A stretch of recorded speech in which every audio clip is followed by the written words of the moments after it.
उनको सामने आना चाहिए और उसका जवाब देना चाहिए, अगर उनके पास जवाब है तो। अगर जवाब नहीं है तो इस्तीफा दे देना चाहिए।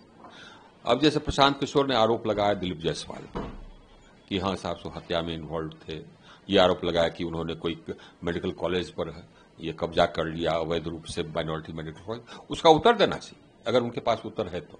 और नहीं तो बता दे कि हमारे पास उत्तर नहीं, आइए उत्तर है तो मानहानि का केस कर देना चाहिए। इसी तरह से सम्राट चौधरी ये बार बार कहता है कि उप मुख्यमंत्री है, 7वीं फेल है। भाई मैट्रिक का डिग्री दिखा देना चाहिए, ग्रेजुएशन का डिग्री दिखा देना चाहिए।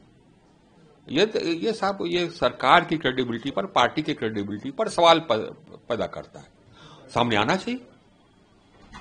तो जैसे कि मैं उनसे वाकिफ, मैं उससे सहमत हूं, जो जेडी के जो प्रवक्ता थे, मैं उनसे बिल्कुल सहमत हूं कि सामने आके कहना चाहिए। जैसे अशोक चौधरी के बारे में उन्होंने कहा कि 200 करोड़ कहां से है, वैसे ही तो आप चाहते हैं कि जिन जिन पे आरोप लग रहे हैं उन सबको आकर के अपना बात क्लियर करना चाहिए, और अगर आरोप सही है तो आप छोड़कर चले जाइए। आप पार्टी के छवि को काहे धूमिल कर रहे हैं? और इन जिन पे आरोप लगे हैं, आपको लग रहा है कि इन सब की वजह से आने वाले चुनाव में हो सकता है? बिल्कुल साहब, अब इसके कारण क्या हो रहा है कि ये पार्टी का जो ग्राफ है वो नीचे गिर रहा है ना, देख रहा है कि कैसे कैसे लोग हैं, इसीलिए ये आवश्यक है कि सामने आवे। एक सवाल और कि आपको लेकर भी कहा जा रहा है कि आपने आ रहा है बहुत अच्छा काम किया, सब कुछ किए, इसके बावजूद आप हार गए। उसके पीछे कहा जा रहा है कि कुछ लोग जो है षड्यंत्र किया। बात सही है। कौन कौन ऐसे लोग थे जो आपके खिलाफ षड्यंत्र? ये नाम हमने जाकर के इनको अपने पार्टी के अध्यक्ष और जदयू के अध्यक्ष को बता दिया, और हमने यह भी कह दिया कि भैया देखिए, इनको अगर टिकट दीजिएगा तो मैं उनके खिलाफ घूम जाऊंगा। अब ये एक आदमी का, ये 2 आदमी का नाम चल रहा है जदयू से। एक ये भगवान सिंह कुशवाहा है, अब उसने एक जगह 8-9 हत्या किया था, एक जगह और कुछ और जगह हत्या किया था, वैसा आदमी है। वो पहले आरजेडी से हमारे खिलाफ चुनाव लड़ा था, वो आजकल जदयू में, और उसको जदयू ने ये एमएलसी बना दिया। अब सुनते हैं कि टिकट देने जा रही है, तो हमने संजय झा जी से कहा कि भैया ये हमारे खिलाफ काम किया और इसको आप टिकट दीजिएगा तो हम इसके खिलाफ घूमेंगे। इसी तरह से राधाचरण शाह, वो भी जदयू से हैं, सुनते हैं वो तो मशहूर है, इनका नाम मशहूर है कि ड्रग माफिया है, ड्रग स्मगलिंग में इन्वॉल्व थे, ईडी के द्वारा पकड़े गए थे, उनको भी एमएलसी बनाया गया है। उनको भी सुनते हैं कि टिकट देने जा रही जदयू, तो हमने कह दिया कि आप दीजिएगा तो हम घूमेंगे।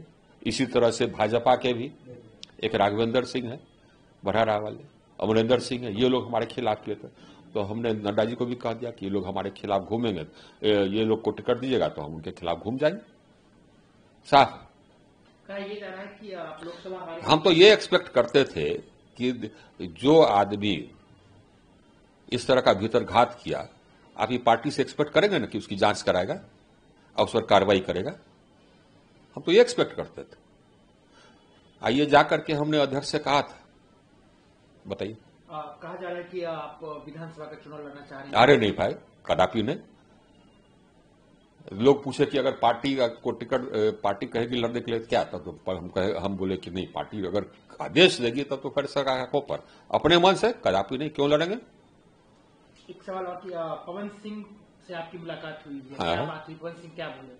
पवन सिंह आए थे, वो बेचारे हमसे माफी मांग रहे थे कि उनको खड़ा होना पड़ा। वो हमको एक्सप्लेन किया कि क्यों उनको खड़ा होना पड़ा, अपनी बात बताए कि साहब सो देखिए, पहले हमको टिकट दिया गया, उसके बाद कहा गया कि विड्रॉ करने के लिए कहा गया, दूसरी जगह से टिकट दिया जाएगा, नहीं दिया गया तो फिर हम नाराजगी में खड़े हो गए, यही बोल रहे थे। और वो बेचारे बहुत शर्मिंदा थे कि माफी मांग रहे थे, यही तो बात हुई। सर, आप जिस तरीके से अपने पार्टी और अपने गठबंधन पे क्लैरिफिकेशन मांग रहे हैं, हो सकता है आप पे कार्रवाई कर दी जाएगी आपके ऊपर। देखिए साहब, ये तो कब का कितना बार लोगों ने कहा कार्रवाई कर देंगे, जब सर्विस में था तब भी, या जबकि पॉलिटिक्स में तब भी। करो ना, हमको कोई फर्क नहीं पड़ता है, और हम पार्टी के खिलाफ नहीं बोल रहे, हम ऐसे लोगों के बारे में बोल रहे हैं जिनके कारण पार्टी का जो इमेज है वो धूमिल हो रहा है। उनके रहते हुए अगर अपने आप को साफ नहीं करते हैं तो उनके कारण पार्टी को हानि हो रही है।